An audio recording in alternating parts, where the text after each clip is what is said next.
Rutgers on the opening drive marched down the field for a touchdown. That's been the Nebraska defense this season, making even Rutgers look good. 6 plays for 75 yards for the Scarlet Knights at home against the Huskers. There's a 3-point underdog. Shameen Jones' 33-yard reception was the big play on the drive from Noah Vedral, of course. College football fans, you remember him from Nebraska, where he started his career. Rutgers blocked punt, courtesy Max Melton, brother of Bo Melton. We remember a star a few years ago at Rutgers. Parker Day returned it to the Nebraska 9, but in Rutgers fashion, after the block punt, got to convert that into a touchdown. You've got 1st and goal at the 9, and Rutgers offense showed up, meaning they didn't show up.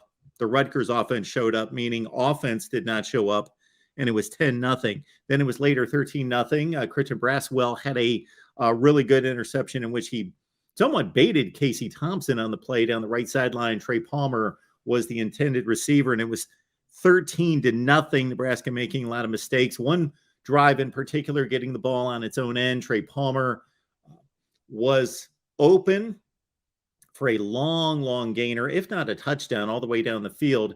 Casey Thompson could not get the ball out soon enough, quick enough, or long enough down the right sideline. Underthrew him. Palmer actually came back to catch the ball, but you can't throw the guy down. Offensive pass interference, followed by a false start. And that punt sequence led Rutgers to good field position and another field goal at 13-0 at the half.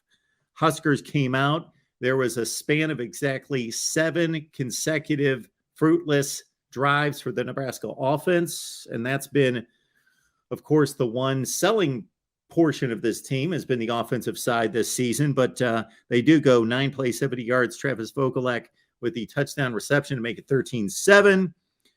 3 interceptions by Nebraska, all proved to be very important because you had one by Brandon Moore, which stopped a Rutgers drive at the Nebraska 37. You had Miles Farmer with a pick that led directly to the Nebraska touchdown drive. That was all of 27 yards. So Miles Farmer gets the pick off Evan Simon, sets up at the 27. Nebraska scores in one play. Trey Palmer, much like the Indiana game last week at Nebraska at Memorial Stadium, where we had a 21-all game in the fourth quarter.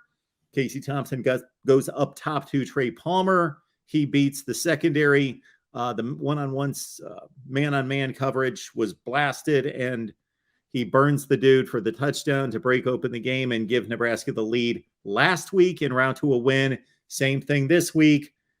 Trey Palmer up top 27 yards, burns his man, and obviously a huge play once again for Trey Palmer. That's why they got him from LSU. 14-13, and then Nebraska got the football in its own end inside its own 10, so Rutgers with a perfect opportunity with about 5 minutes left in the game to stop Nebraska, get the punt back, great field position, only needing a field goal, 14-13, but you had a conversion to Travis Vokolek on 3rd and 7 that they completed. They get it out to midfield. They had a couple of running plays on 3rd down that converted to 1st downs, despite Nebraska having difficulty running against Rutgers. Improved Scarlet Knight defense. They can stop the bad teams in the Big Ten. Even a team with an offense like Nebraska has shown this season, most of the season. And then finally, they did stop Nebraska on the holding penalty that went to the sideline, even though there was a key pickup where Casey Thompson, 3rd and 7, hit Vokolek on the slant to extend the drive. That was huge because there's 4 minutes left. They're going to have to punt from their own 5-10-yard line. They didn't. They pick up the 1st down on the slant route. They punted out to midfield, but that didn't happen. Of course, Rutgers did not get the stop until later, get the ball back with about 2 minutes left. Evan Simon with a pick by Malcolm Hartzog, who clinched the victory for Nebraska. 14-13 Nebraska.